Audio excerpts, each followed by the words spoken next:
I was asked, I think Alana asked me a few weeks ago if I would join Paul in sort of this AgChat, which I think Alana's part took a little bit of convincing because I wasn't sure how I was going to find time to actually do a report, but luckily enough I found some time a few Sundays ago to put some effort into it, sort of especially after I heard Paul was going to do a PowerPoint presentation, so I had to sort of dig back in the memory bank to create a PowerPoint, which I was lucky enough that Lil had a bit more experience in than I did.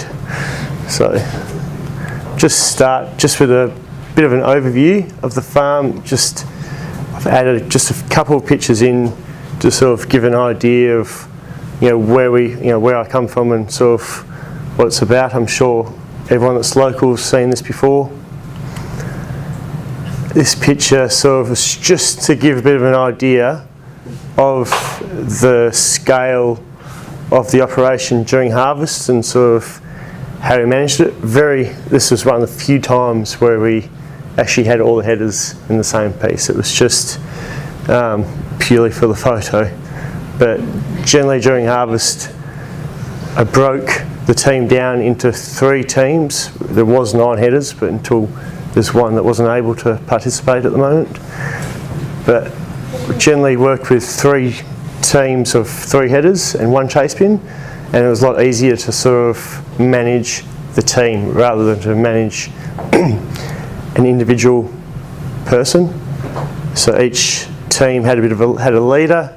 That leader sort of just evolved. I didn't sort of, at the start of the season, didn't sort of say, okay, you're the leader, you're the leader, you're the leader. After the first week, you generally were able to assess everyone's ability, and sort of it kind of naturally progressed that there was 3 leaders, and that wasn't really publicised. I didn't sort of demean anyone else by picking that.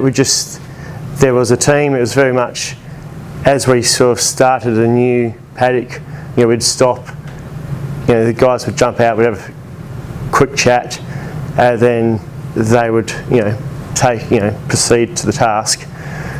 But I would touch base with sort of one instead of having to touch base with everyone, I was able to touch base with just the team leader and then get some feedback on how that team was going. So if we start from just obviously the start of the whole operation, harvest or seeding is the actual sourcing of staff, which, you've got to, the trick is to be able to fulfill the team during harvest. We need to find staff in the first place. So the best thing that we've actually got going for us at the moment is the word of mouth. I've put that second, but that's because as I was thinking of it the other day.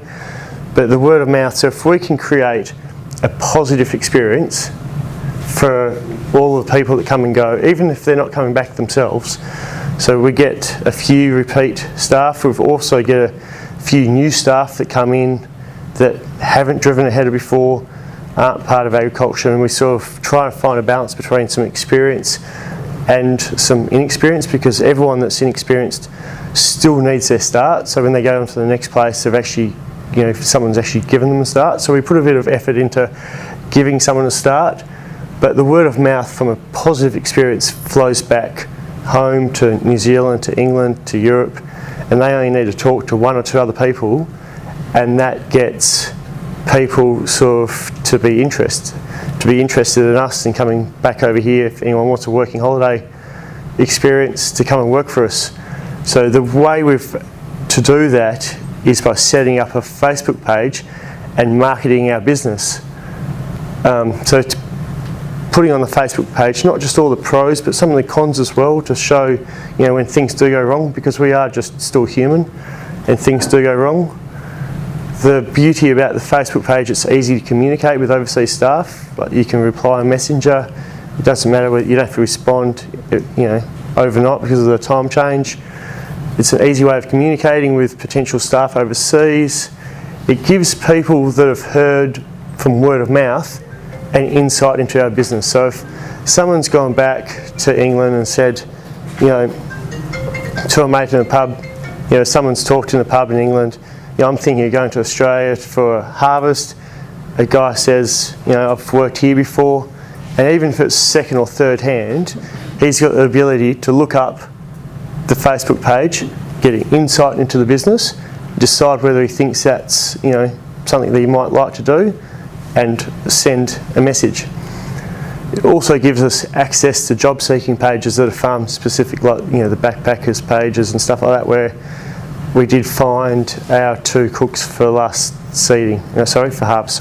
We did find the 2 cooks for harvest off of a backpacker page. Gumtree, we use Gumtree where we're sort of chasing a specific skill set, the ones that are harder to fill. So, the cooks are a hard position to fill, to sort of cook and supply for our guys, and the MC licence is always a challenge. Retaining staff. So once you've actually got in communications with someone potentially, to create that word of mouth, we need to sort of set up a good environment. So we need to have good accommodation and conditions, which we've put a lot of effort into, sort of spending money on our accommodation complex out at Xantippe. We've also got a new accommodation complex going in next to town here, which will be beneficial for the for the off season, for the off peak season staff. So it's close to town. At times where we're just spraying or spreading, and we don't necessarily employ a cook, so it'd be easy to come to town to the pub or to the cafe if they don't feel like cooking that night. Whereas out at Xantippe, you rely more on cooking for yourself. Air conditioning, we've put and then making them feel part of the team. So when they come onto the farm, they get treated as team members, not staff, which is just a key phrase. It doesn't take much to call someone a team member instead of staff, and they can perceive the way you're treating them differently. Air-conditioned workspaces, so just trying to make it where possible. We've gone out of sheep recently, but our shearing shed was air-conditioned because I think shearers work in some of the worst conditions of a lot of the old shearing sheds and stuff, and it's hot and generally during the summer. So we air-conditioned our workshop and shearing shed to try and get a bit more productivity out of them, because if people are more comfortable, they're willing to work harder. And also makes it safe by being in a comfortable environment, because you're not as fatigued. And then the other things that we do are to make staff feel valued, provide football tickets. Like an example, last year we had members tickets to the Eagles. It wasn't just the family that used those tickets, we actually offered them out to staff to go and use those tickets as well, just as a way of making them feel like they're part of the team. End of season parties, we always have a function after seeding, after the major seeding harvest. Anything that's been a major sort of process, we'll have a bit of a after party and just to celebrate that they've done a good job, and pretty much it's just a way of saying thank you. The other way, creating a fun environment. So not all jobs on the farm are fun. Sort of, I'll flick to the next one. Right. So Nathan sort of come up with this, him and Lauren sort of a few years ago were drenching sheep, and I don't think drenching sheep and backlining sheep is the most fun job on the farm, but they turned this into, it was safe, sort of no one got hurt, but they dressed up a little bit and backlined the sheep that year, did the whole week like that, as a way of turning it into sort of something that wasn't quite so boring. And pictures here sort of the end of harvest function, and on the night shift's also a harder spot to fill than day shift. And the last night shift after seeding last year, the guys had a few beers in the paddock and were driven home afterwards just to be able to watch the day shift finish off the seeding, so they were still there and involved, even though in the corner of the paddock watching, and that just created a good team environment for night shift. They were a pretty tight, close group. Staff development, we're always trying to upskill by sort of including relevant staff in meetings. We had an agronomist come in the other day to sort of do some paddock planning, and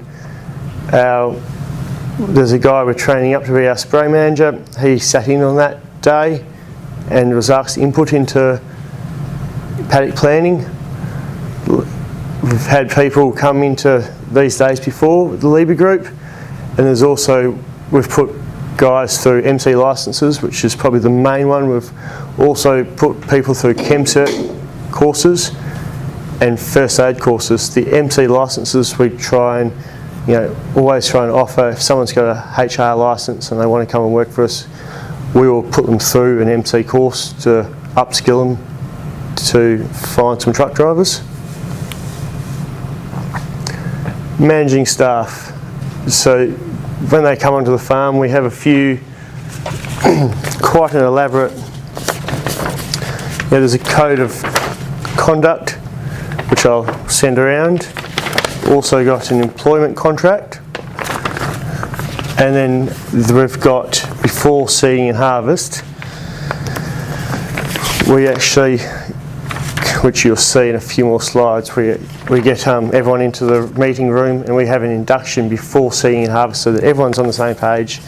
It generally talks about sort of safety, and because if you've got nothing else to fall, at least you've got safety to fall back on. It doesn't, if you lose a bit of productivity, it's worthwhile if you're making a safe environment. So the contract sets expectations and boundaries. And then the next step is to assess when one of the main roles is trying to assess someone's ability in terms of leadership skills, and pair that person in the workplace. Because there's so many staff, we had 27 people at peak times in the paddock during harvest, and so pairing people, inexperienced people with experienced people to get a job done, because a lot of jobs need to be done safely, multiple hands, but as long as you can divide the sort of experienced with the unexperienced, you can still be productive. This is just a picture of induction course before harvest.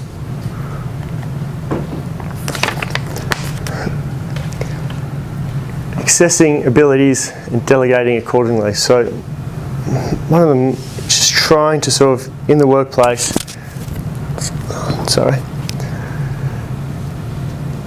as I've probably touched on in the previous slide, pairing people with complementary skill sets. So in the team, it shouldn't probably necessarily be seen as experience and inexperience. Some people have better navigational skills. Some people you can actually tell, because our farm's spread out over a large area, you can actually tell someone where to go to do something, and they're good at getting there and back and not getting lost. Whereas other people are better mechanically or better at sort of doing something else, but those mechanically minded people don't necessarily have the navigational skills. So if you're going out to do a job, you can pair people that sort of are strong in one area and strong in another area to actually do a job. And if you challenge people and sort of set them tasks that you think may be potentially just out of their reach, it's really refreshing when that sort of comes back and goes really well, and that builds trust. So you have faith that they're capable of those jobs. So you really got to be, when you've got such a large team, you've got to have a lot of trust in your staff and their ability to actually go and do something for you, complete it safely and productively, so you can keep doing other things, so you don't get bogged down trying to watch everyone all the time. It's just you try and remove yourself to have an overview rather than being there holding their hand. The toolbox meetings, so in the morning generally we have a toolbox meeting and it creates an open discussion. And the other key area is to listen to their concerns. So if they think sort of, even the casual staff, if they think something's going wrong or you're not going about it right, or they feel their safety is in danger, so just to be able to listen to those concerns and either take them on board, change something, or if they think you're not doing it right, just explain to them why you're doing it and what's going to be achieved from it. Flexibility. My favourite one is to plan a direction, not a path. So it's very hard with that many people to sort of plan a path. Things constantly, just little things go wrong. You can't, you try to estimate timeframes. You set different tasks and estimate timeframes, how long it's going to take that team to achieve that task. And if you get that estimation wrong, sometimes you have to change tack. Well, you might have had in your head that you're going to get this team to do this job and then that job, but that, there's a difficulty in that job, and then you need to sort of swap this person that was going to do this job next that you've prioritised over the next job and just swap teams around. So, and I say teams because you can't control that many individuals, so you're still breaking it down into team jobs. Having a backup plan, so when something does go wrong, you can actually stop something that's not as important, or sort of change something around so you can still follow the direction. And just be open to different ideas and strategies, because everyone's in the teams working together, and if you can utilise a lot of someone else's ideas, you've got to obviously be able to work out the good ones from the not so good ones through experience, but take a lot of them on board. And even if you don't take it on board, explain why you haven't taken it on board, and just explain why you're going to do it differently.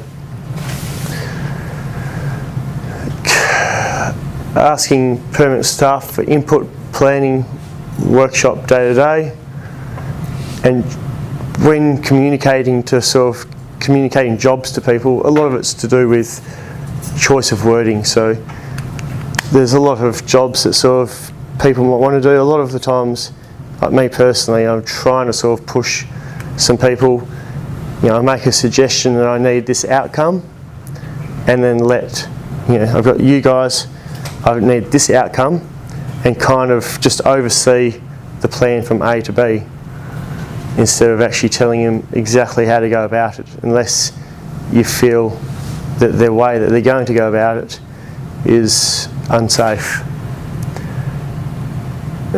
Using permanent staff to manage those micro teams so you don't have to be involved in every sort of task. AgChats, I'd be lost without it. This is my best tool in working out where everyone is been. As you can see, we've got all the bits of machinery, every bit of machinery has the tablet in it. So we're using it here. You can see the different colours show the different icons, which are different machines and where they've been and how we've actually achieved the paddock finished. And then the next one over is useful when we're spraying. So it's a major spray tool. We can see that's the rain radar on the AgChats. Everyone can pull it up, everyone can see it. People can make decisions about when they should stop spraying, when the rain is coming in. So logistics, helping with my logistics are AgChats, My John Deere, and the CBH app was awesome this year. It sent you notices when the trucks left the bin, so you had an idea how far away that truck was. One of the main things that I've learnt in the last few years, because I've seen quite a few things go wrong, is not to panic. So it's when something goes wrong, start from scratch. I mean, we had a 2009, we had a wheel fall off an air cart, and the second wheel fell off and the bin dropped on the ground, and the best thing we could have done is go home and sort of regather and come back and fix it in the morning. But because we didn't slow, it really taught me that if we don't slow down and think about it, we actually lost the JCB at the same time, because the JCB took off across the paddock and hit the wheel that had fallen off the sort of air cart and rolled the JCB. So it was a major lesson sort of in terms of when something goes wrong, don't panic, which is the key feature. Assess the problem, find the solution, don't blame, don't get angry at this member if it's happened to be a staff member, and learn from the mistakes. So even during harvest or seeding, if we have like a minor problem, you go over there and you can be frustrated. If it damages something, it damages something, and there's insurance, or we're really good at grouping together and fixing a problem. But I've actually had to go over, even though inside I've been frustrated at what's gone wrong, I've gone over and I've reiterated that, it's okay, let's refocus and move on, because I've seen that if you make one mistake and then the person still is stressing about that mistake you made a few hours ago, the chances of making a second mistake and a third mistake are very high.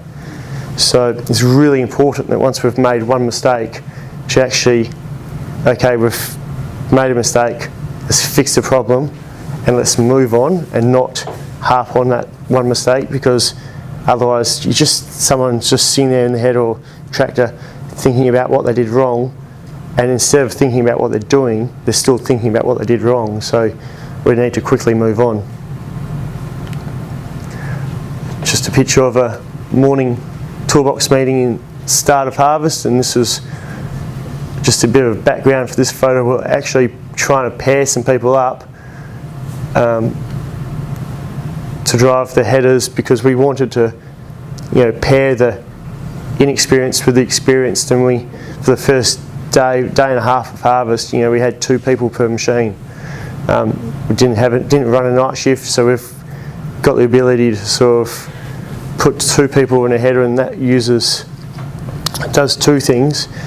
So you've got a more experienced operator and a less experienced operator.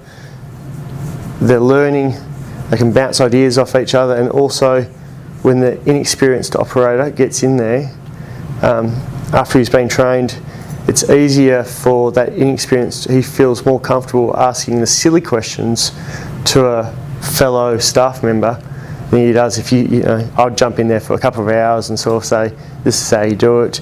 I'd get a couple of questions and then I'd jump out and there'd be questions over the two-way, or worse, I don't get questions over the two-way and they assume or try and work it out. Whereas this way, we sort of put a bit more time and effort into having the double up, even though it could be seen as inefficient, but in the long run I think it works out better. Just wanted to put this photo on here because spraying is a major logistical nightmare, and this is how we're sort of, with lots of chemical and lots of water we're moving, this is how we're getting the best efficiency out of our spray team. And the conclusion, the conclusion is to try and make your staff feel valued and provide a workplace which is safe, enjoyable, and productive. Thank you for listening.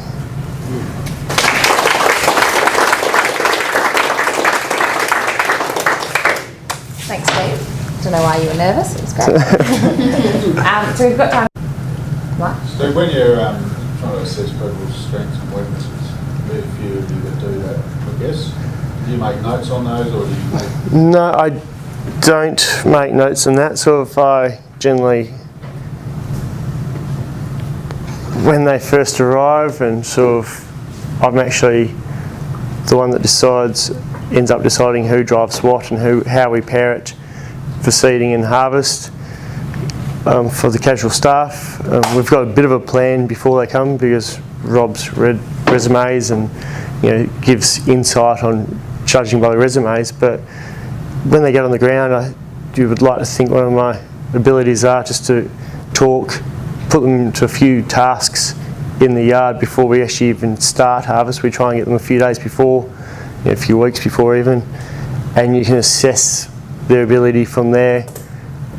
Before seeding, for example, we're spreading sulphate of ammonia. Before seeding, you can chuck a few people in there and just gauge their ability. So there's no set formula to it. It's just how good they communicate, how good they tell you if they find a problem, whether they communicate that straight away or whether they're a bit sort of slow on that, and their navigational skills. So if you set them a task and you sort of go, and if you break it down, say you've diagnosed the problem, they've just got to fix the problem, because fixing it's the easy part, sort of diagnosing it's the hard part. And you've said, this is where you get this, you can get this from there, and if you need something, you go and see this person. If you can't find me, if they're just wandering around sort of half an hour later lost, sort of that doesn't sort of stand well when it's clear, precise instructions. It's just a way of getting a feel for that way.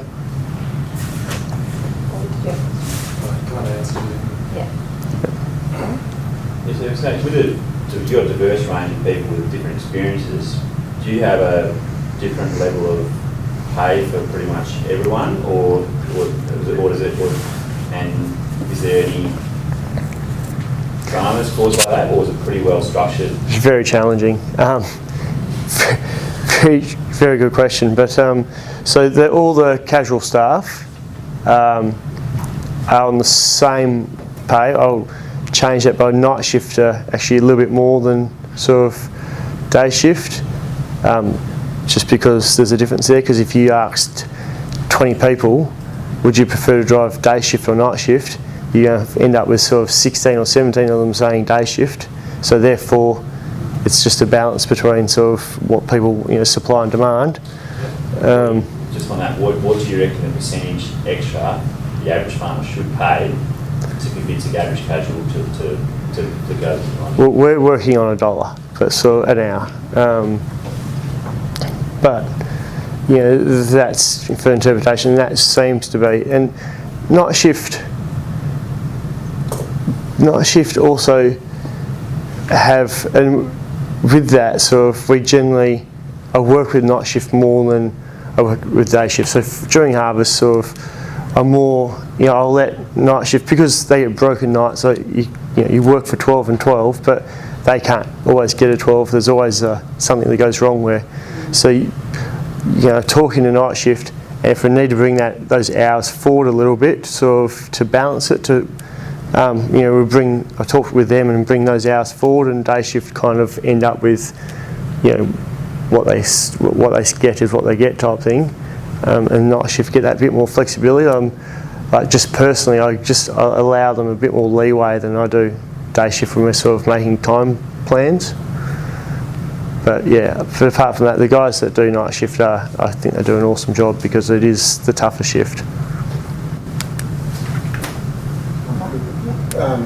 Resumes, how much importance do you put on Facebook in addition to the resume? So the Facebook, so someone from word of mouth will message, but generally and Wendy's here as well, but we'll get a message on Facebook, and Wendy will generally reply to that message, and if she thinks that person's suitable, she asks Rob or myself or Nathan, and she'll reply to that message, and before that person goes any further, we ask to send a CV or resume through to an email address so we can read it. Would you agree with that? Yeah. More the actual personal profile, their personal one. Check on that profile. Yeah, check it. They look at yours too. Yeah. I found that out from Billy. I was quite sure.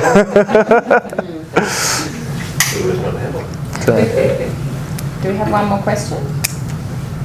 as Steve will be hanging around, so I'm sure you can come up and ask him more questions as you go. If anyone afterwards, if anyone's interested in our sort of induction, I've got a copy here for anyone to sort of look at. You'll notice, just one thing I didn't quite add, but will add now, that, and this actually goes back into the contract as well, but there's some yellow highlighting on each page.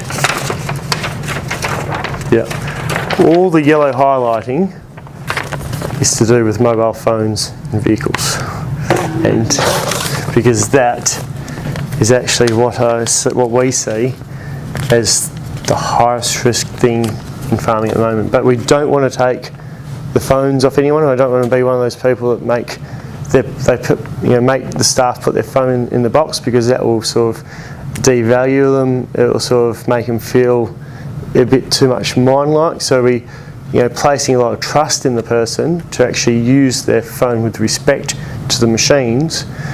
But at the same time, if something goes wrong out there and they're by themselves, or if they're in a vehicle and it breaks down, we don't want them to be stuck halfway between here and Goodlands without a way of communicating. So the phone, at worst, if the two-way doesn't work and they're down in the hollow through a lake system, the phone, you can at least generally send a text message through, or you don't have to walk that far to get enough service to send a text message through that you need help. So it's a bit of a safety issue that they still have their phones on them.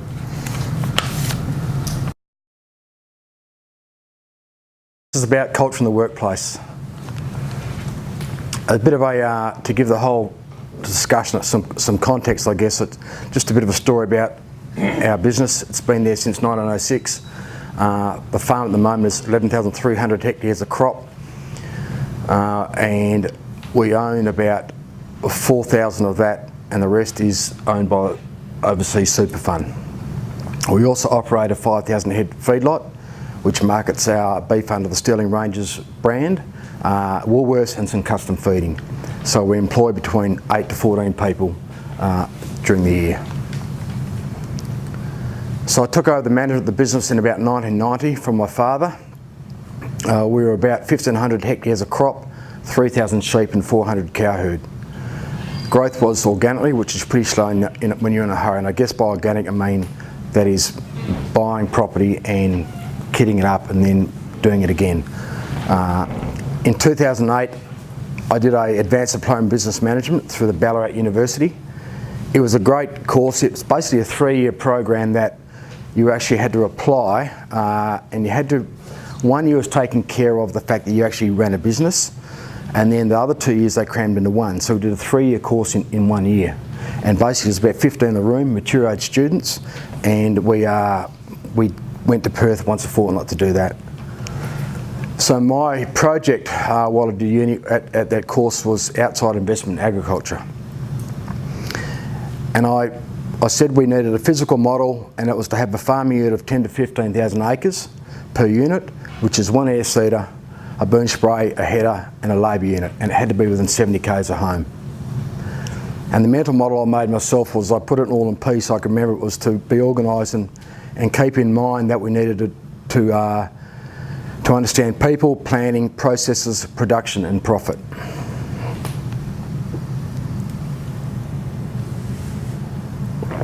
In about 2009, I became a member of the CEO Institute, and I came across that when I was on the Alpha Council and flying to Sydney, and there was a little article on the bottom of the BRW, and so I sent him an email and said, can I join?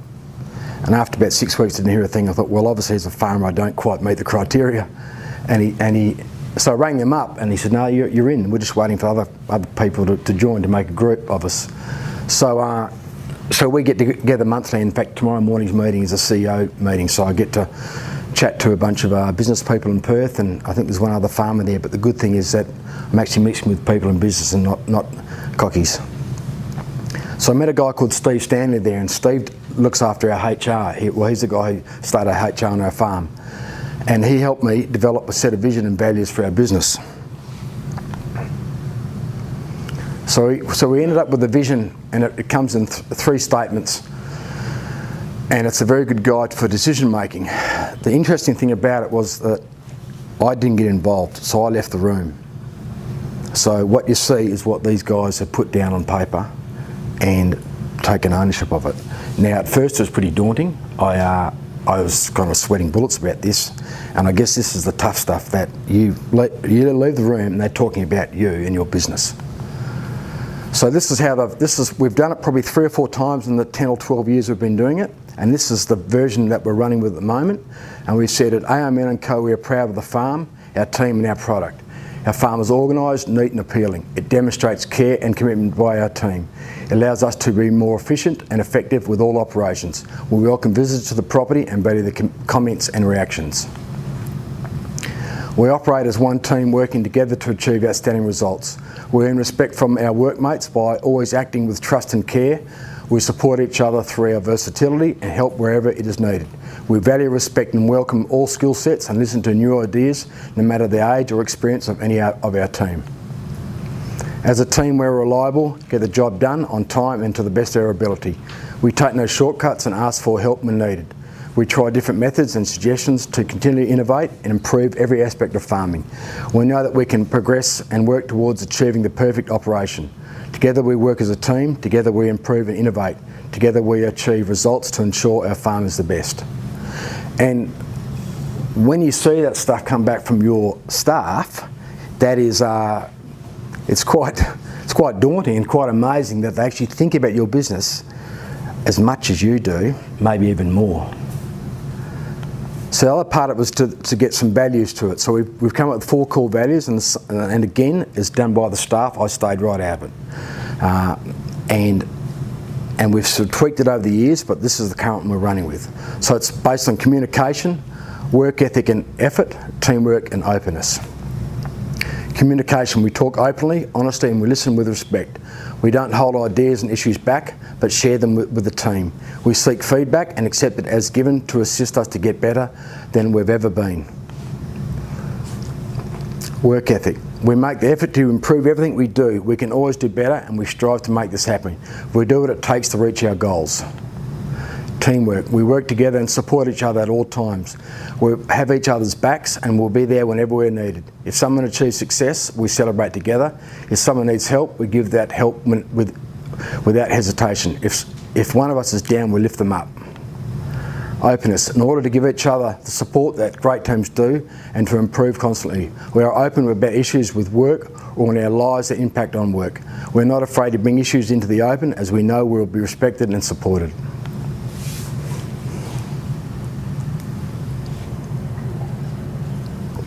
So in 2013, we had opportunity to take on some more dirt with Westchester, the super fund. So I went from 3,400 hectares to 11,300 hectares in 1 year. And it probably seems daunting, but it's exactly the model that I'd done at university, and I've been dreaming about it for a long time. We've been doing our HR work with Steve, so the staff thing wasn't an issue.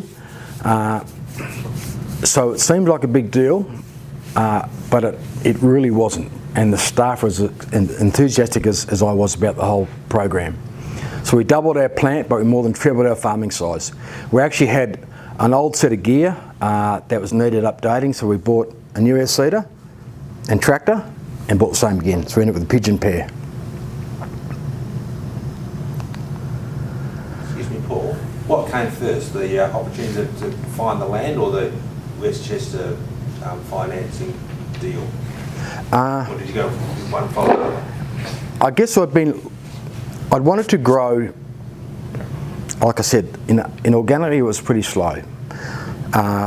So my consultant kept telling me the model was to lease country. And he was in with Westchester. He'd heard about, so that was how the link came with them. And we could prove on paper that was the better model to run with. So that's how we sort of started with them. And does that answer your question? So then the human resources, which is probably the most daunting thing, is getting a team of guys to try and take on this, land and go in big shifts and lots of people. So So we took on Steve, and we see HR as part of our business like any other maintenance. So it's just no different from getting your tractors ready, getting your paddocks ready. HR is part of what we do. And we have 4 to 5 meetings a year with Steve as our facilitator. And I've got to say, I think having Steve or anybody run them being independent is critical. I think if I got up there and started belting this stuff out, it would not have the same clout. I'm in the meeting. Sometimes I can leave the meeting, but I'm in the room. But I'm just one of the crew getting a plan together for seeding, and Steve runs it. So we run by this, he calls it the SMARE principle for pre-seeding and pre-harvest. So we break it up the situation, the mission, the execution, administration and communication. So this is harvest last year, pre-harvest last year. The situation was a team of 13 plus 2 contractors, 11,300 hectares of those crops to harvest, 3 stripper fronts, 3 headers, 3 chasers, 3 mothers, and we had a feedlot to look after at the same time. The mission is to harvest all paddocks safely and on time.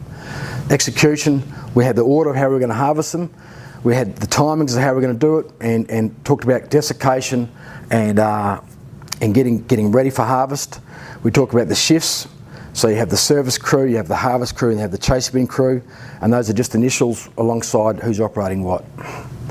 And then we talk about, as part of execution is our freight, our contractor. Talk about how we're flushing between grains and seed.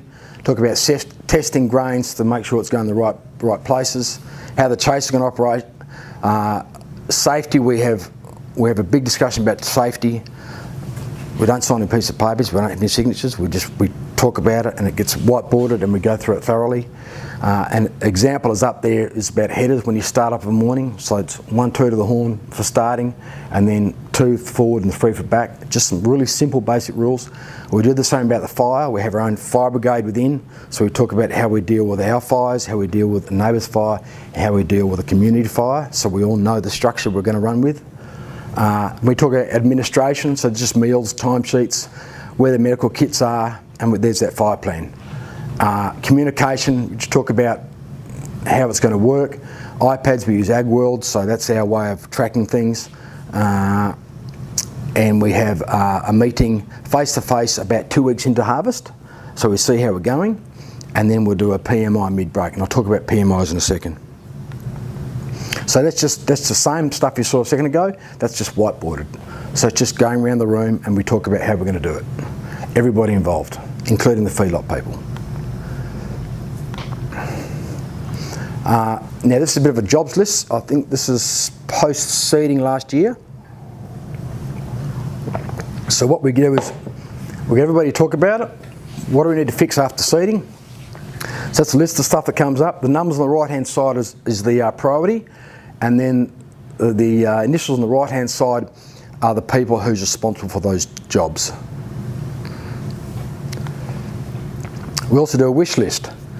Now I don't call it a needs list, I call it a wish list. So I want to get everything out. I don't want to hold back. Let's dream big here, guys. What do we need? So we'll get a wish list on the right-hand side there. We'll then put a priority next to it, a 1, 2 and 3. I'll then put the values of what's all those things are going to cost, that giant wish list. And before you know it, we spent $2.5 million. And I say to them, the budget's 250 grand. You know, what are you going to get rid of? So they understand that this money just doesn't keep coming and coming. And then the decision-making criteria is the bit on the right here, which is something that we have in our head. So we say, will it save the business money? Will it make the business more money? Will it reduce the repair bill? Will it make us more efficient? What else can I do with that dollar that will make the business more dollars than this? What will it cost if I don't? And is it safer? So about 5 years ago, at those post and pre-seeding and harvest meetings, we decided to invite our stakeholders in. So at 4 o'clock, we get in the people that are most important to our business. So a seeding one, a harvest one would be a machinery dealer. So the guy from AFCRI, he'll probably bring out a mechanic or 2. The chem supplier, the fert supplier, the contractors, that'll be both the trucks and the harvest contractors and spray contractors, CBH and Westchester. So they then have buy-in on our plan too. Another little thing we do is positives, minus and ideas. So this is, we run these always at these same meetings, and it's about getting information out from your staff. And initially it was just ourselves, just internally, but then we decided to bring in the stakeholders. So they then have a comment about how harvest has gone from their perspective, whether they're the freight contractor or a harvester, and then until you get feedback from them. So little things like, can you please number the field bins better? Can you make them bigger? Who do we talk to? So just little ideas come out of it that are really useful. And here's an example of our 2018 seating. So positive was a combined team effort. The shifts went well from 12 to 12. The spreader stayed ahead, willingness to help, good preparation, shifting rock heaps and trees was good, filling in banks, shifting rates on the tractors, the dry rate controller was great, the new seed bin, the wild card worked well, shed coverage worked well, modification of service truck, boundaries of paddocks, loan truck, points and scrapers. Minuses, the Pro Tracker, we broke a couple of those, overloaded the belt a few times, we had a new tractor that didn't get pre-delivered properly, trying to sell grain at the same time as harvest or seeding. And then some of the ideas that come out from all the staff is, you know, some extra equipment, lights, light towers, shed over cattle yards, just small stuff that is really useful. So that's exactly the same thing whiteboarded. Now this is one of my favourites. This is what we call the stop, start, continue. So this is one where we all do it. I've had it done to me 3 or 4 times in the 10, 12 years. We just take turns. We don't do it to everybody all the time, but probably every 2 years you'll get asked to leave the room, and it'll stop, start, continue on you. And the good thing about it, it's not from the boss having whinge, it's from your peers. So if it's your turn, you're out, go and fuel the car up or wash the car while everyone has a crack at you. And it's great, it's really good feedback. And it's a set of evaluation that can be used to improve and understand yourself. Information that improves and keeps good guys and uncovers fakes and dishonesty. So I thought I had to show you mine, and this is the last one that they did on me probably a couple of years ago. They want Paul to stop leaving his coffee cups everywhere, answering the phone during conversations, pretending to go on business trips when he's actually riding his bike, leaving things onto the last minute, take things on when you don't have the time, avoiding the pile of paper breath brings in. I reckon most of us in this room probably relate to most of that. Paul had to start addressing issues early, listening and trusting the judgment of the people, delegating, putting paper in the bin, sorting paper at the end of the day, learning how to use a printer. And they also wanted Paul to continue. Always has time for people, teaching, you're a great teacher, good boss and good guy, make decisions and sticking by them, understands the situation, sense of humour, calming influence, no mistakes, only lessons, gives everyone a chance, interested in people, not just as employees.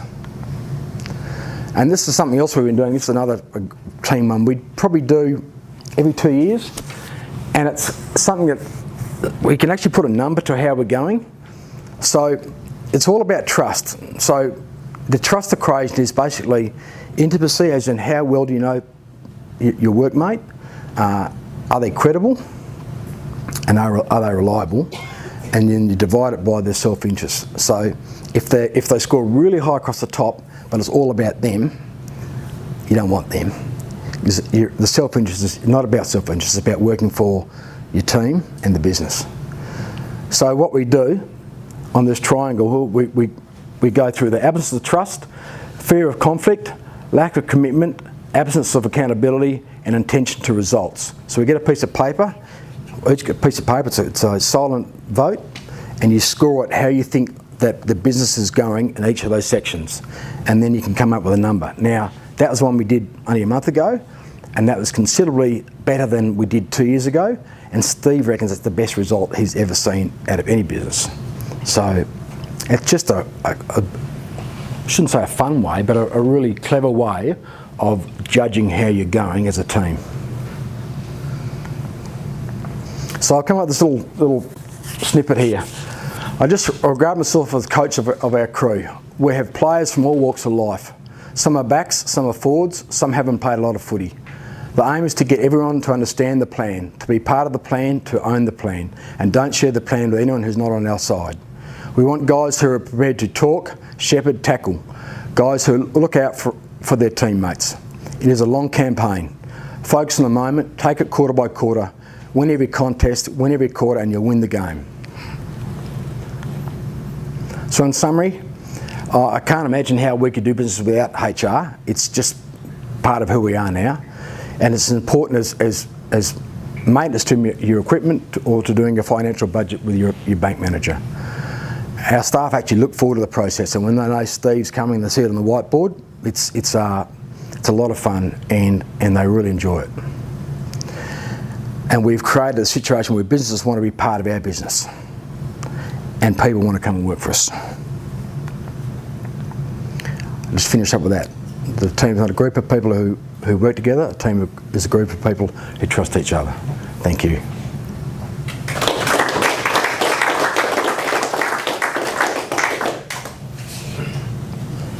Do we have any questions for Paul? Probably the most unusual thing that you've mentioned there is bringing the businesses that supply or help you run your business into your discussions. I'm not sure that too many people would do that necessarily, but in talking with other people, do you find any other businesses tend to involve their suppliers in how you run your business? Their business rather? No, I haven't. We just stumbled across it too. It's something we've been going for probably 6 or 7 years doing our internal thing, and we thought, oh well, let's just try this, And I mean, basically those names up there always come to the meeting, but we'll also throw in an Albany business or two. So we'll try and get, say, the core ones. So it might be 6 or 7, which we do a lot of business with. But we might invite, say, the tyre guy, the Auto One guy, the hydraulics bloke, So you keep it new, and then you get this sort of competition going that, I'm the hydraulics guy, supplies AM & Co. You know what I mean? Sort of, it's a. I don't want to sound up myself, but you actually create the atmosphere where people want to be, at the end of that day, we'll have a few beers and have a barbecue. So sometimes those Albany crew, we get to show them the feedlot and see what we do. And Auto One guys came up, there's 2 or 3 of them came up last year, and they were just completely gobsmacked, had no idea the company they were doing business with. We're just buying brake parts and just all our knickknacks for the utes, etc. And they were just blown away, just how professional the business was and the scale. And 100 k's away. They haven't got past Baker's Junction, these guys. So that was good to share that sort of experience, and I'm sure they go back and talk about it.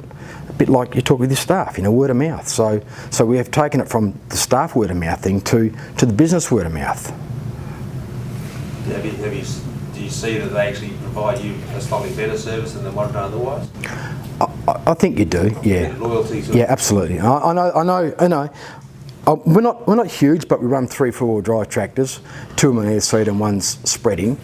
But we've had breakdowns and we've had a track the next day, and I know other people say, well, how do you get that? Well, firstly you pay your bills, and secondly you don't whinge about them. You tell them they're good guys, and they wanted to do business with you. Yeah.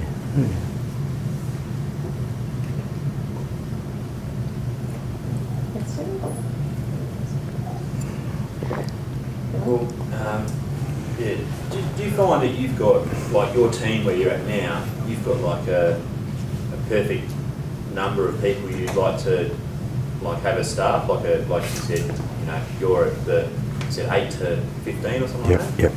Is that, do you find since you've done that, like that course, and you've built your HR knowledge, you've increased how many people you've been comfortable with employing? I guess I've never had a problem about employing people full stop. So I don't take the attitude of trying to skimp on people. I'd rather have an extra half person or person that you think you can train and grow and make them think that ag is the career that is they want to be in. So I'm prepared to sort of be overstaffed if we've got the right people.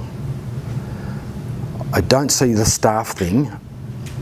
You know, I know when you talk about it, your budget with your consultant, your bank, and you've got all those big bills, and one of them is labour, because it's a bloody big bill. I do look over it. I just try not to get too hung up about it, because I'd rather have a really good, well executed program than get hung up on $2 an hour. You know, there's always beer in our fridge, there's always coffee and biscuits in our kitchen, and if that costs me $5,000 a year, who cares? That's the attitude I take towards it. Yeah. Accommodation for your staff, is that as much of that on farm or is it Yeah. in town? No, it's pretty much all on farm. Yep. So Is that your accommodation you put in, or? some of it is. So there's a little bit of accommodation we put in on our place, but some of it's what we inherited with Westchester on those properties. So the Westchester 8,000 hectares is about 4 properties put together. So we've got about 4 houses on them. Yeah, yep. So that's worked out pretty good. And I think we I can remember before this stuff, the lads would get on the grog, and it was like, let your hair down and go crazy. We just seem to have attitude now, because we always have a beer or 2 after night, and you know, barbecues probably almost weekly, and then we have these barbecues with it. We've lost that drive to get pissed and go mental. We've just grown up, and that's fascinating to watch when you see a 20-year-old can get his head around that, or a 20-year-old tell a 40-year-old, we don't do that like that here, or you're going too fast, or you've forgotten something, without any fear of being bombed or we've got that culture right, and it's taken a long time, and I don't get too overconfident that you don't think you're going to lose it for a second, because you can get someone come in and you know, be a bit of a rat bag. So it's a moving feast. It's never perfect, and it'll always test you. So do you find that the team will discipline some of that Yeah, action? Or absolutely, so yourself? absolutely, yeah, That's what the yeah. culture's created. And you hear it talking about, and that's why I use the football analogy.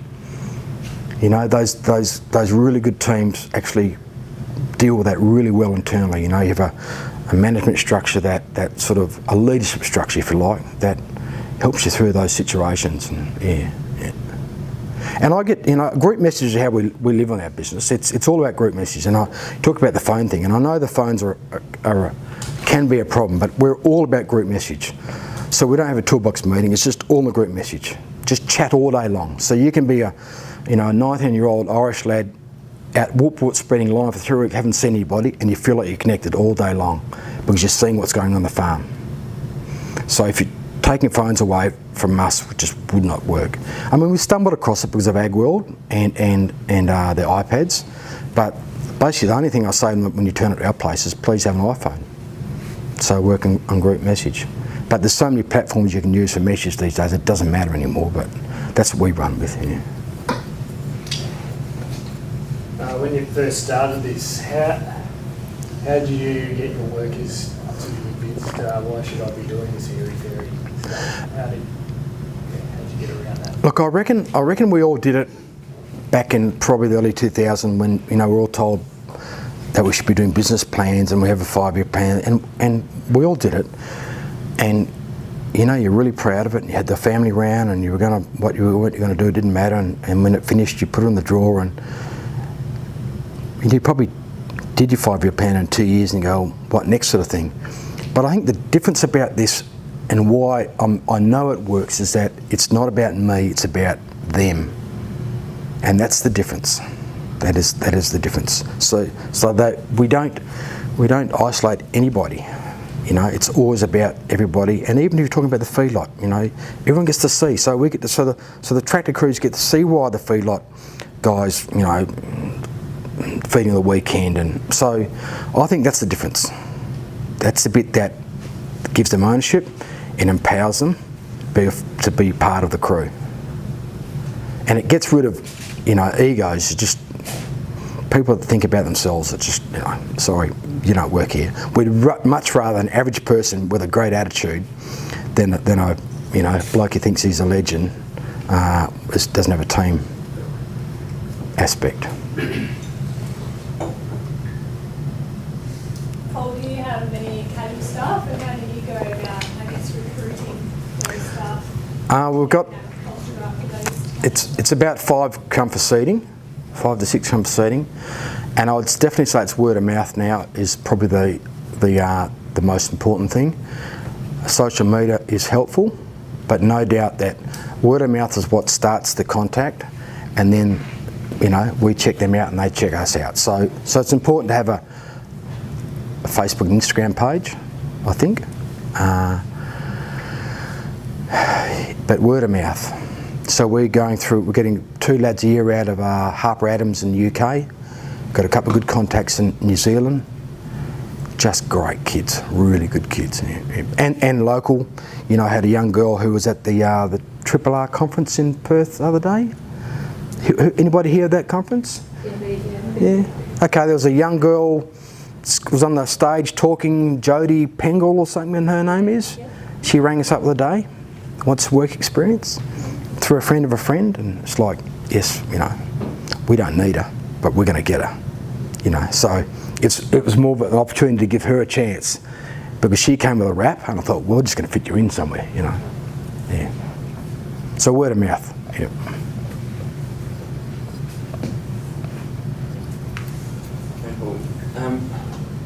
How long was that process when you had the opportunity to expand through Winchester Group? Yep. Months.